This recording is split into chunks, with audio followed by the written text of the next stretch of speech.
Bom, pessoal, segundo vídeo aqui do capítulo 1, sobre a descrição termodinâmica de gases.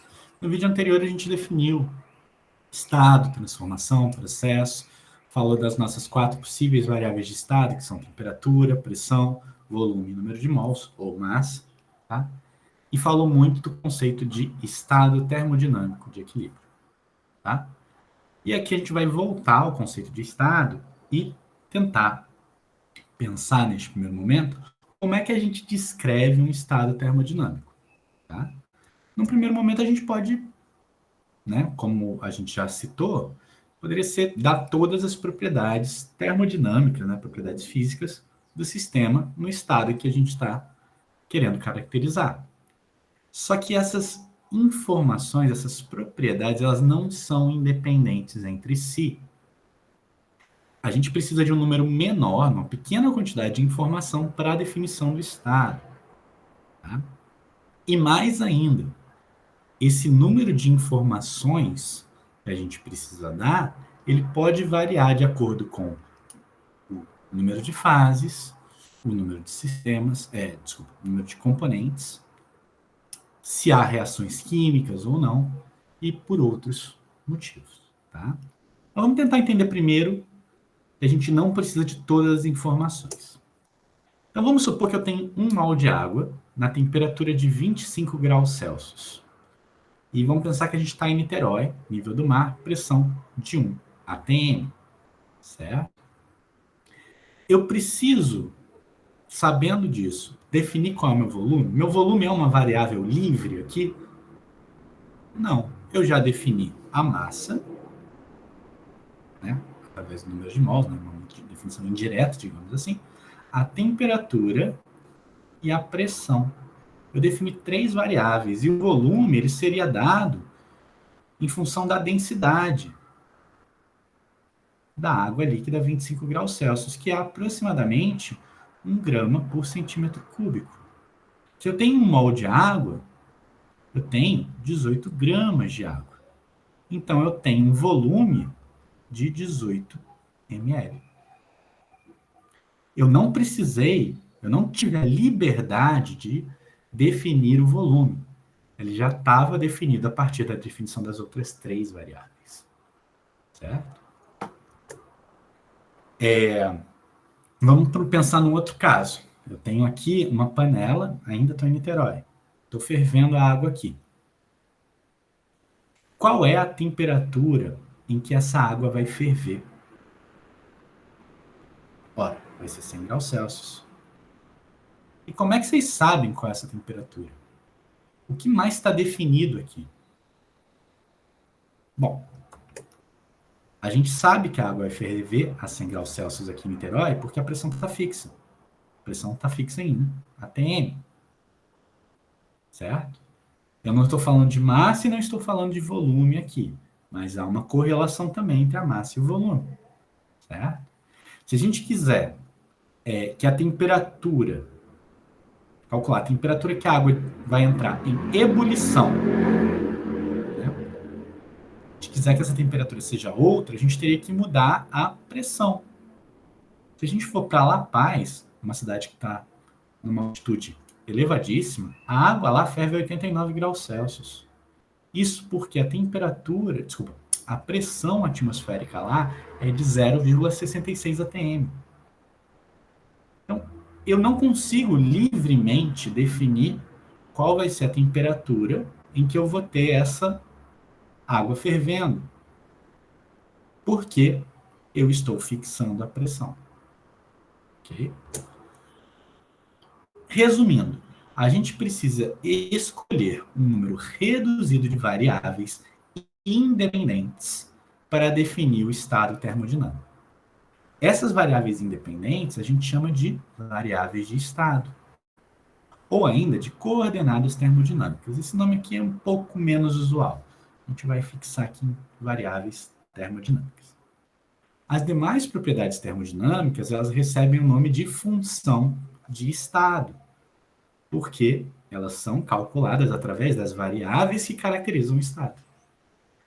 O número de variáveis de estado em um sistema, né, o número de variáveis independentes, que eu preciso definir, varia de acordo com, como eu já falei, número de fases, de componentes e possíveis restrições, como reações químicas. Tá? E a escolha dessas variáveis de estado fica a critério de quem está estudando o problema. Tá? A única coisa que precisa ser escolhida, precisa prestar atenção, é que elas precisam ser independentes entre si. Tá? Se eu pensar no gás puro, estado termodinâmico de equilíbrio, a gente define esse estado, né, através dos valores do volume que o gás ocupa, do número de mols, da pressão e ou da temperatura. Tá? Como eu falei, as possíveis variáveis de estado aqui para a gente, T, P, V e N. Se a gente tem um gás puro com uma fase, né, fase já é a gás, certo? A gente precisa de 3 variáveis e calcula a quarta. Tá?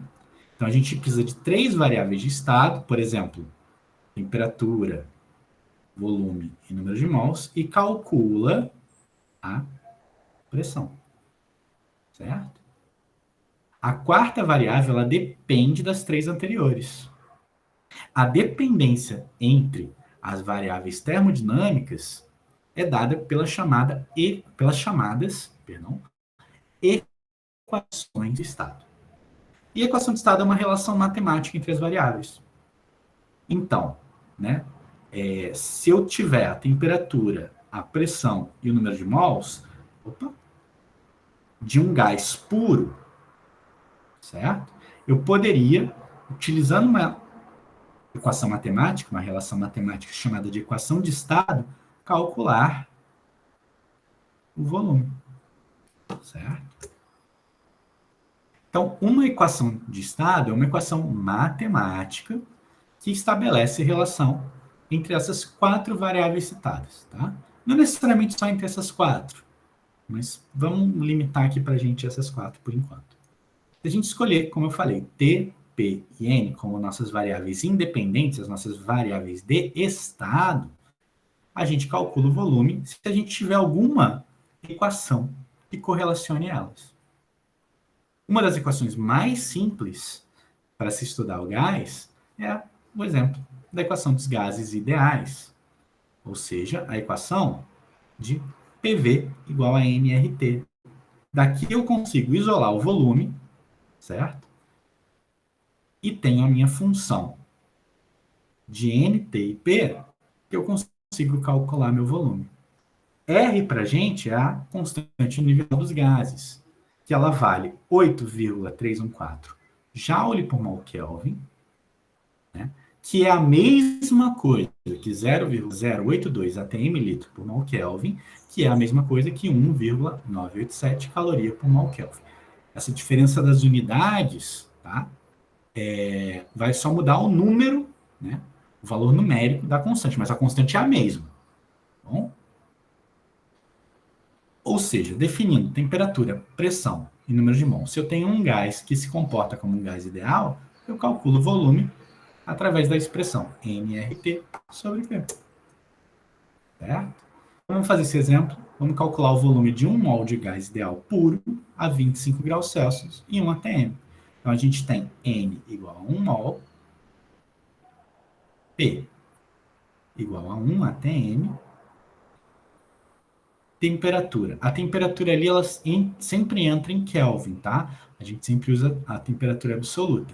Então, é 25 graus Celsius mais 2,3, tá? Ou seja, 298 Kelvin. Então, a gente pode calcular o volume como sendo nRT sobre P. Então, isso aqui vai ser 1 mol. Vou deixar o R aqui de lado aqui um pouquinho. A temperatura é 298 Kelvin e a pressão é 1 atm. Agora eu preciso escolher as unidades do meu R. Olha só, já tem uma pressão que está em atm. Se eu escolher o R em atm litro por mol Kelvin, escolher essas unidades, certo? Eu vou observar que o meu volume vai sair em litro, que é uma variável interessante para a gente. botar 0,082 atm litro por mol Kelvin. Perdão aqui que ficou apertado, mas podem notar ó, que o atm vai cortar aqui embaixo, o mol corta aqui, o Kelvin corta aqui, vai sobrar a comunidade e o litro. Certo? E essa conta aqui vai dar 24,436 litros. E esse é o volume que 1 mol de gás ideal ocupa a 298 Kelvin. Então, aqui a gente usou o conceito de estado, variáveis de estado e equação de estado, no caso, a equação do estado dos gases ideais. Vamos entender um pouquinho melhor essa equação de estado dos gases ideais. E ela é fundamental para o nosso entendimento do comportamento dos gases reais. Tá? Esse comportamento do gás ideal é um comportamento especial. Né? A gente chama gás ideal, às vezes os livros chamam de gás perfeito, tá? E ele é um modelo, uma representação de um comportamento abstrato. Não existe um gás ideal na prática. Depois eu vou provar para vocês vão acreditar em mim que não existe. Tá? Só que esse modelo ele tem grande importância, porque ele é simples matematicamente e serve como base para a gente entender o comportamento real. E mais ainda, apesar dele ser não existir, né, não existe um gás ideal, existem vários casos em que a gente pode considerar um gás real tendo comportamento de gás ideal. Isso ocorre quando a pressão tende a zero, ou quando a temperatura é infinito, ou quando o volume também vai para infinito. Tá? E é importante a gente entender o que é um gás ideal e como surgiu este modelo. Mas isso fica para um próximo vídeo. Até a próxima.